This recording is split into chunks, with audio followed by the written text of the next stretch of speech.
can't believe that you made it to the end of Lecture 7. Indeed, very few people have done that. It's mainly me and Puffin at this point in the course, but Puffin is a faithful friend, so that's okay. But look, it's great to have you here as well. What have we done? We've been considering a loose reconstruction of Green's argument for a striking conclusion. This is my formulation. Premises which are not justified inferentially about particular moral scenarios cannot be used in ethical arguments, where the aim of those arguments is, through the argument, to establish knowledge of the conclusion. Now, I think that we've actually got a pretty decent argument for this conclusion. I will admit to you right away that we are going next week to look at some objections. I think that most of those objections shouldn't worry us too much, but I will say that I am concerned about the first premise, the dual process theory, on which all this is based. However, I think we may be able to salvage much of the argument even without that premise. So there's some good news here. I think for once we've actually succeeded in constructing an argument. I also think that this argument has some quite radical consequences. If you are Rawls or Railton, if you're Foote or Thompson or Cam, what the conclusion says essentially is that we shouldn't be doing that. We shouldn't be doing ethics in the way that you are, insofar as the aim is to gain knowledge from the conclusions of your arguments. That's not going to work out very well for us. Now, it's important to stress that this doesn't mean that we shouldn't be doing ethics in that way outright. I'll come back to that later. First of all, could we extend this? Now, in the argument that we have constructed, the fact that these premises were about particular moral scenarios only played a role in one premise, in the fifth premise, which is where those judgments about these particular moral scenarios are unfamiliar. That's to say that the moral scenarios are unfamiliar situations. So it's quite plausible that we can make this extension to not justified inferentially premises more generally.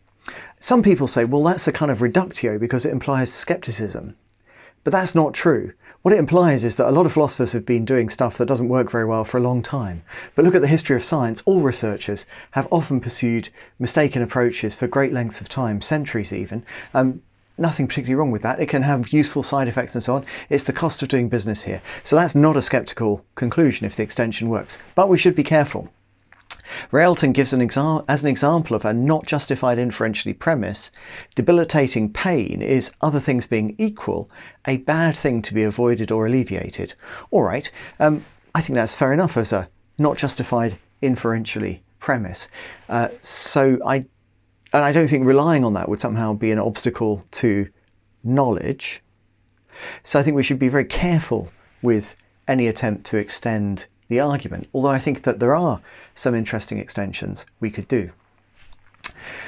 What could go wrong? What could possibly go wrong here? Well, one thing is that I've been leaning quite heavily on an analogy with physical cognition.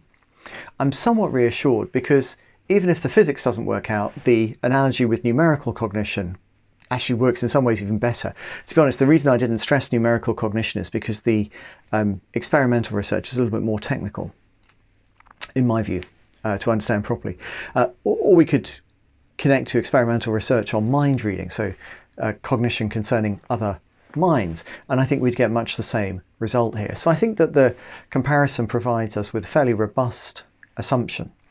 I would also want to reject the allegation that we're somehow adopting a strong position in metaethics about the objectivity of ethical truths or the possibility of ethical knowledge. I don't think that's quite right. I think that the premise that we do rely on some metaethical premise, but it's a bit weaker than that.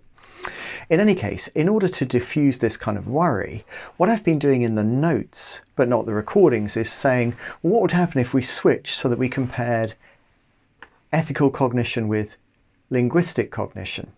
Now, the key thing about linguistics, as you'll see in the notes if you've been following along there, is this.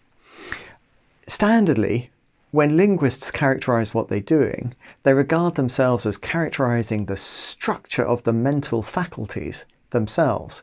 The target are, in effect, the fast processes. So there isn't really an interesting sense in which fast processes can encounter unfamiliar situations. What you're trying to characterize, the thing concerning which you're trying to get knowledge, is the fast process itself. So of course, if we make this comparison, if we think of ethics in that relatively subjective way, if that's your meta-ethical thing, then the argument that we've considered will go wrong. And in particular, the premise about moral scenarios being unfamiliar situations, that we would have to reject. But what I've shown along the way is that we can derive a premise which has comparable implications. So the interesting thing in the case of linguistics is it turns out to be a mistake for linguists themselves to rely on their own judgments. You get all kinds of interesting systematic distortions in that case. If you're going to do linguistics and you think that the target, the linguistic abilities of ordinary speakers, the processes, the fast processes, then of course you have to study the ordinary speakers rather than rely on your own subjective impressions of how those processes work. Of course you do. Of course you do. So we reach this alternative conclusion. Premises about judgments about particular moral scenarios need to be carefully supported by controlled experiments if they're to be used in ethical arguments where the aim is to establish knowledge of their conclusions. Now, this is similar in the sense that, Rawls and Railton, Scanlon, Foote, so many of these great ethicists, we should then reject the arguments that they've offered insofar as the aim is through the argument to come to know the conclusion.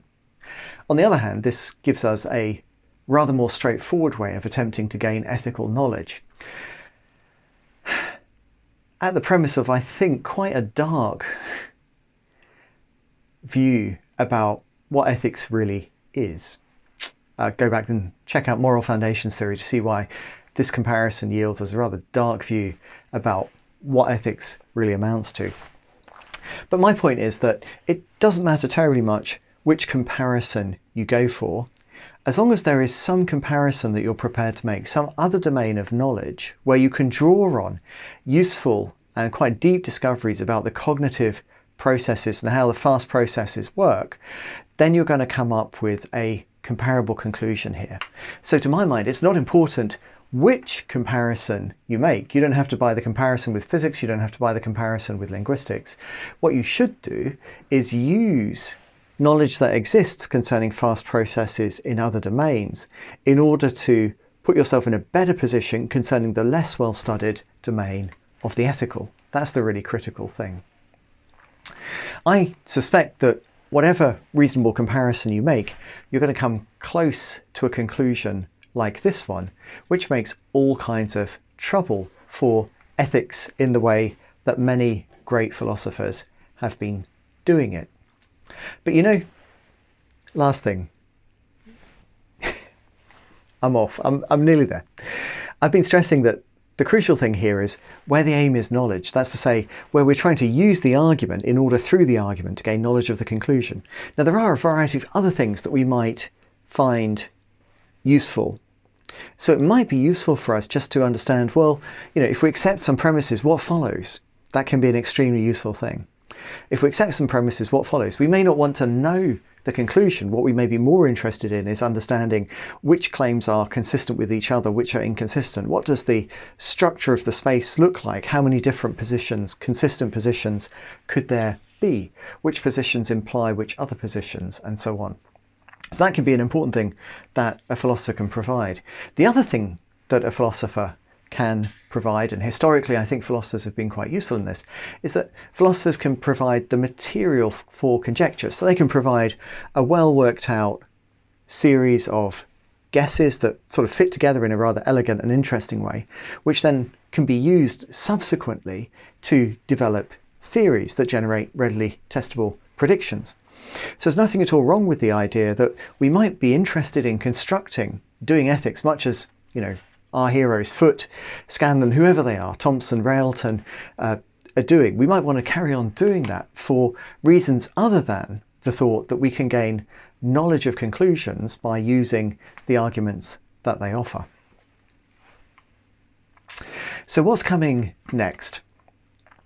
Well, given the significance of the green argument as remixed, it seems to be important that we consider in detail further evidence for its premises and further objections to its premises.